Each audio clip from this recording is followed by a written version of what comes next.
Le saint du jour. Bonjour à tous et bienvenue sur Magnificat TV.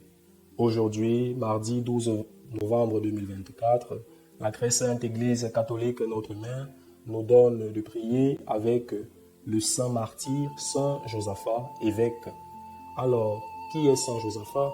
Saint Josaphat, son nom de naissance, Jean Koutchevitch, est né en Ukraine actuelle à l'an 1580.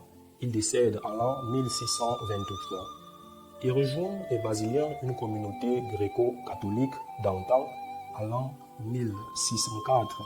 Il chemina 5 années avec eux et fut ordonné prêtre à l'an 1609. Après son ordination, commença alors le plus intéressant, ce qui devrait marquer notre attention, ce qui nous intéresse notamment. Alors, après son ordination, normalement était ordonné, il fut ordonné prêtre et puis moine basilien. Il n'a pas été ordonné. Après son ordination, en 1609, le plus important, après son ordination en 1609, Jean Koutchevitch choisit le nom de Josaphat.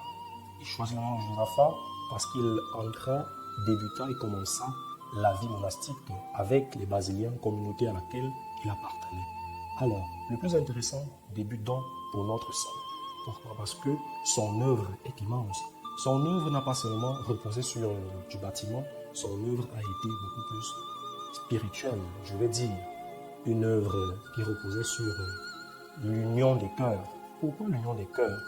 Étant moine basilien, prêtre aussi, Saint Josaphat a beaucoup milité pour la réformation du clergé gréco-catholique de l'époque de l'Église orientale, plus connue sur le culte, la liturgie byzantine.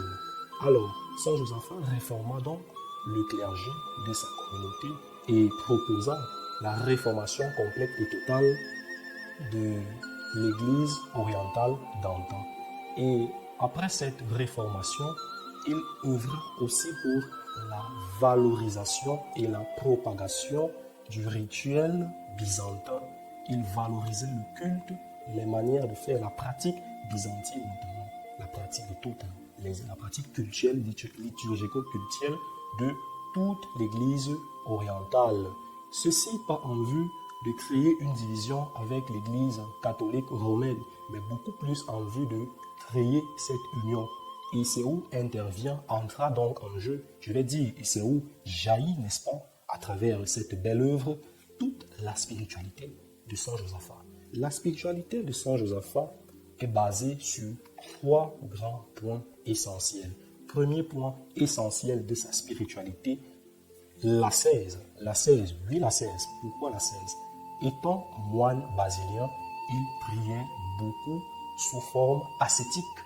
Il aimait beaucoup la pratique ascétique, l'ascèse. Et nous pouvons dire que l'ascèse l'a conduit, n'est-ce pas, à être un fervent militant de l'unité, qui est le second point essentiel de sa spiritualité. L'unité, il est aujourd'hui le symbole de l'œcuménisme.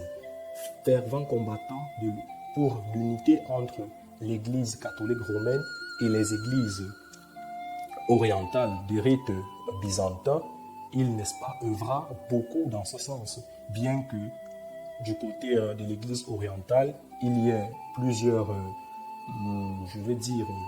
refus, plusieurs compagnons et confrères n'ont pas voulu suivre le rythme entamé par Saint Josaphat, mais du côté de l'Église catholique romaine a toujours resté ouverte à cette union, à cette intégration et à cette collaboration fraternelle et mystique. Et nous notons aussi comme troisième point de sa spiritualité, l'humilité. Oui, l'humilité, pourquoi? Parce qu'il s'est fait tout petit, bien qu'étant déjà archevêque de Polotsk en Biélorussie actuelle, il descendit plus bas que terre pour supplier, implorer ses confrères pour ce combat, pour cette démarche en vue de lutter avec l'Église mère, l'Église de Rome. Alors, là, après avoir présenté la spiritualité de Saint Josaphat, aujourd'hui, nous allons également, comme bien évidemment nous avions eu à le faire hier, nous vous dire, comme nous avons eu à vous présenter hier, nous allons aujourd'hui vous dire quelle est l'influence actuelle de Saint Josaphat, bien qu'il soit un saint du XVIe siècle. Son influence reste d'actualité. Pourquoi? Parce que lorsqu'on parle d'œcuménisme aujourd'hui, de dialogue inter et même de dialogue interreligieux, et notamment du dialogue, cet amour, cette collaboration fraternelle et spirituelle entre l'Église catholique romaine et les églises orientales, le symbole par excellence, c'est Saint Josaphat.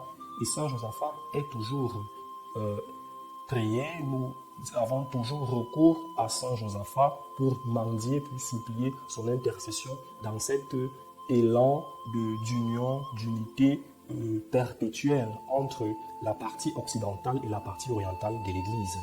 Et l'Église catholique reste fidèle à Saint Josaphat dans cet élan, dans cette démarche spirituelle pour, n'est-ce pas, susciter, solliciter son intercession. Nous rendons grâce à Dieu pour Saint Josaphat qui mourut martyr en l'an 1623 parce que plusieurs chrétiens de l'Église catholique orientale n'ont pas du tout aimé ce dessein d'amour, ce dessein d'unité qu'il avait d'établir ce lien, cette connexion perpétuelle, fraternelle entre l'Église catholique romaine et l'Église orientale. Il fut martyrisé par la foule et canonisé en l'an 1867 par le pape Pie IX. Nous disons merci au Seigneur. Nous profitons de l'occasion. Permettez-moi de revenir et dire bonne fête patronale, bien que ce soit un jour après, à tous les martins. Et aujourd'hui, nous disons également excellente fête, joyeuse fête patronale à tous les Josaphats. Et les martins peuvent toujours se rattraper également aujourd'hui.